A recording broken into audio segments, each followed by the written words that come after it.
Hello everyone, welcome to my new video on my Mathematics Essentials series. In the last video, I introduced the sine rule and gave a proof.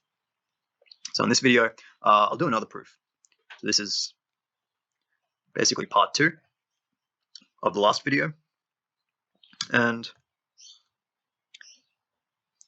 we'll argue from the same triangle that we talked about in the previous video. So, proof of the sine rule. Proof of the sine rule. Okay, so consider that triangle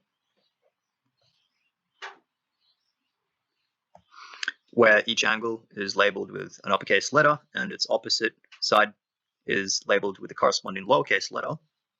Okay, now I'm going to draw a perpendicular again, and I'll just draw it from the angle A to the base of the triangle, which is the side length lowercase a. Okay, so this defines two right angle triangles within the initial triangle, and you've probably seen this before, that the area of any triangle is given by this formula: half the product of the base of the triangle with the height of the triangle. Okay, but in our triangle here, okay, I'll label the height by h.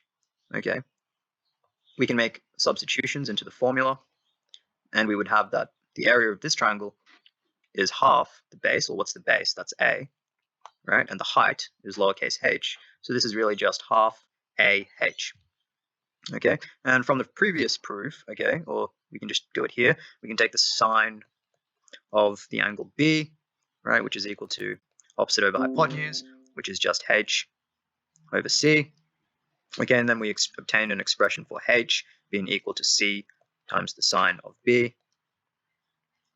And similarly, we can do this for the the right-hand side triangle, where we take the sine of the angle C, which is equal to opposite over hypotenuse, which in that triangle is the height h over the side length B, and we get another expression for h, which is being equal to side length B times the sine of the angle C.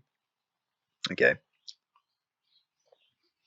So now what we can do is we can substitute these into our formula for the area of our triangle, because that expression contains h. So we can substitute for h half times the base, which is a, times h, which is c times the sine of the angle B. So this is half ac times the sine of the angle B. Okay, but we have another expression that we can substitute for h, and that was the side length B times the sine of the angle C. So this is also equal to half times a, what was it again? B times the sine of the angle C. B times the sine of the angle C. Okay, so notice what this equation is saying.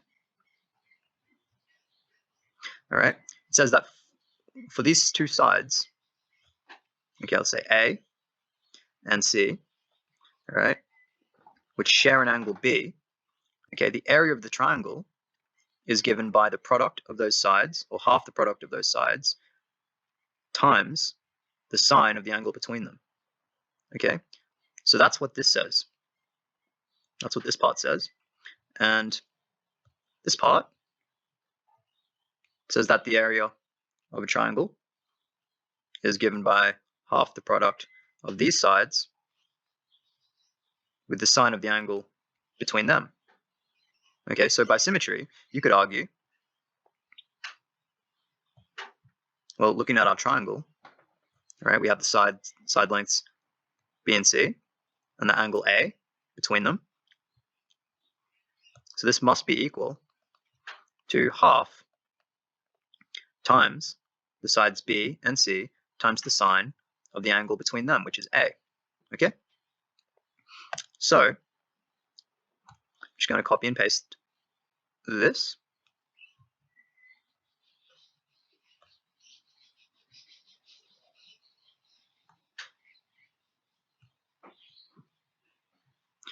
Working with this equation, we can see that if we multiplied through by 2, okay, the 2's would cancel.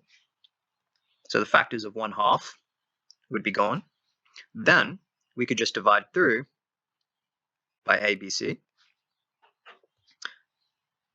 And what do we get if we do this?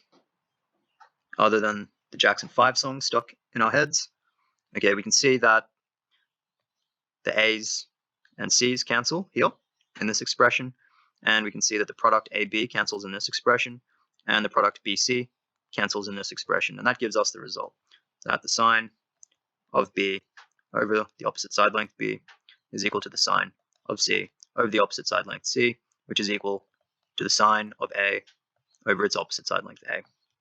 Okay, and that completes the result. If you enjoyed this video, feel free to give it a like, feel free to share it with some friends. If you have any questions, post them in the comments, and if you would like a notification when I upload a new video, subscribe to my channel. Until next time, bye for now.